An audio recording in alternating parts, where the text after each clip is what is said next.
કચ્છ અને ગુજરાતની રસપ્રદ ઘટનાઓને સમાચાર જાણવા અમારી ચેનલને લાઇક, શેર અને સબસ્ક્રાઇબ કરો. બોલો શ્રી ધણી માતંગ દેવ કી જય. બારમતી પંથના સ્થાપક ધણી માતંગ દેવની 1271મી જન્મજયંતિ નિમિત્તે ભુજમાં મહેશ્વરી સમાજ દ્વારા વિવિધ કાર્યક્રમો યોજાયા હતા. કચ્છ, ગુજરાત, દેશ દુનિયામાં જ્યાં પણ બારમતી પંથકમાં માનનારા લોકો રહે છે ત્યાં આજના દિવસે ધાર્મિક કાર્યક્રમો ઉલ્લાસભેર ઉજવવામાં આવે છે. ભુજના રાવલવાડી વિસ્તારથી શોભાયાત્રા નીકળી હતી, જેમાં નાના મોટા સૌ કોઈ જોડાયા હતા. રાવલવાડી મહેશ્વરી સમાજ અને આશાપુરા મહેશ્વરી સમાજ દ્વારા ભવ્ય શોભાયાત્રાનું આયોજન કરવામાં આવ્યું હતું. શોભાયાત્રાના સમાપનને મહાદેવ નાકા પાસે આવેલા ગણેશ મંદિરમાં પૂજા અર્ચના કરવામાં આવી. સમાજના તમામ લોકો મોટી સંખ્યામાં શોભાયાત્રામાં જોડાયા હતા. બારમતી પંથના સ્થાપક પૂજ્ય શ્રી ધણી માતંગ દાદાની 1271મી જન્મ જયંતિ આજે સમગ્ર કચ્છ સહિત ગુજરાત અને જ્યાં આખા દેશ વિદેશમાં જ્યાં બારમતી પંથને માને છે, પૂજ્ય શ્રી ધણી માતંગ દાદાને માને છે, ત્યારે આજે 1271મી જન્મ જયંતિ મહેશ્વરી સમાજ દ્વારા બહુ હર્ષો ઉલ્લાસથી ઉજવવામાં આવે છે. એવી જ રીતે કચ્છના પાટનગર ભુજમાં પણ અલગ અલગ સમાજ, અલગ અલગ વિસ્તાર દ્વારા, જેવી રીતે રાવલવાડી મહેશ્વરી સમાજ, મામે મહેશ્વરી સમાજ અને આપણે આશાપુરા મહેશ્વરી સમાજ, ત્રણેય સમાજો ભેગી થઈ કરી અને આજે મહાદેવ નાકા પાસે પૂજ્ય શ્રી ગણેશ દાદાનું મંદિર છે ત્યાં કને આવી પૂજા અર્ચના કરી અને હર્ષો ઉલ્લાસથી એનામાં બેન દીકરીઓ અને જે માઘ સ્નાની જે રહ્યા છે, કારણ કે પવિત્ર માઘ મહિનો ચાલુ છે અને સમગ્ર મહિનો માઘ સ્નાન વ્રત પણ રહેતા હોય છે.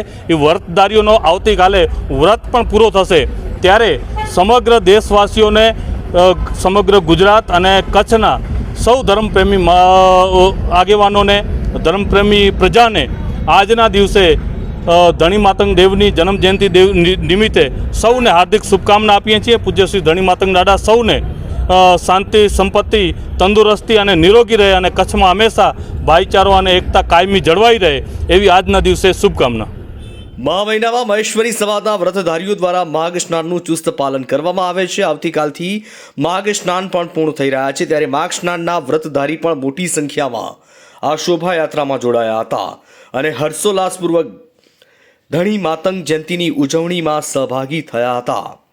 વિવિધ સમાજના લોકોએ આ શોભાયાત્રાને આવકાર આપ્યો અને સમાજના ઉપસ્થિત આગેવાનોએ સંદેશો પણ પાઠવ્યો હતો. માતંગ જીવ મૈસરનો કર્મ કરવી પાત્ર, જે અમારા સમાજને પ્રબોધી અને એક ધર્મનો સાચો રસ્તો, એક સામાજિક જીવન જીવવું અને માનવના કર્તવ્ય, માનવ કોને કહેવાય, જેના વિધિ વિધાન, 36 ધ્રોગ અને આચરણ આજના દિવસે ધણી માતંગ દેવ જે અમે શીખવાડી ગયા એનું અવતરણ થયું છે. તો સંવંત 8 વર્ષ 9 માઘ માસ તથ ત્રીજ વાર શનિચર અને મગા નક્ષત્ર ગોત નક્ષોડિયા માત્ર ઘરે ધણી માતંગ દેવ આજે અવતરણ થયું.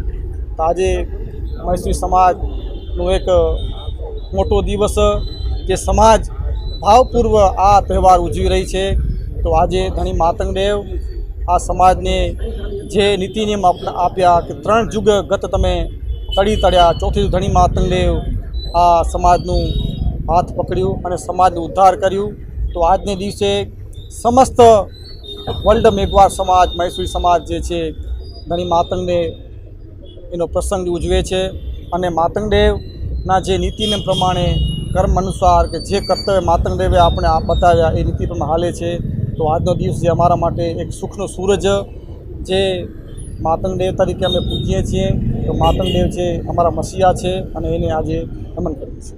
આજે ધણી માતંગ દેવનું જન્મ દિવસ, અવતરણ દિવસ સાથે સાથે કે અમારા જે ધણી માતંગજા વચન પ્રમાણે કે માઘ માસ ચાલી રહ્યું છે, કઠોર તપસ્યા આજે સરદારી માઘ કર્યું છે, એ કઠોર તપસ્યા કરે છે. ચોથો પ્રહરની પૂજા 4 વાગે સ્નાન કરે છે, પગમાં પગરખા નહીં અને સફેદ 2 વસ્ત્ર ધારણ કરી અને ઈશ્વરની ઉપાસના અને ઈશ્વરમાં ધ્યાન લગાવવું કે ઈશ્વર છે એ માનવનું ઉત્થાન થાય, માનવનો વિકાસ થાય. તે સાથે જે સવારના ઉઠી કરે, ચોથા પ્રહરની પૂજા કરે છે અને નિત્યકર્મ જે લુણુંગદેવને પૂજન અર્ચના કરે છે અને પોતાનું જીવન ધન્ય બનાવે છે. એ જે માતંગ ડેનું અમારું વચન છે, જે આદેશ છે, એની વચનમાં અને હાલે છે અને એનું પાલન કરે છે. આજે ધણી માતંગ દેવની 1271મી જન્મ જયંતિ નિમિત્તે જૂની રાવલવાડી મહેશ્વરી સમાજ ભવ્ય રેલી કાઢવામાં આવી હતી અને બધાએ ઉત્સવમાં પણ હતા અને બહુ સારી રેલી થઈ છે. સૌનો આભાર માનું છું. આ રેલી 3:30 વાગે નીકળી છે જૂની રાવલવાડીથી અને ગણેશ મંદિરથી નીકળી છે અને અહીંયા કટાર પૂજા કરી અને પાછા પહોંચશે જૂની રાવલવાડી ગણેશ મંદિરે લગભગ 7:30 વાગ્યાની આસપાસ પહોંચી જશે.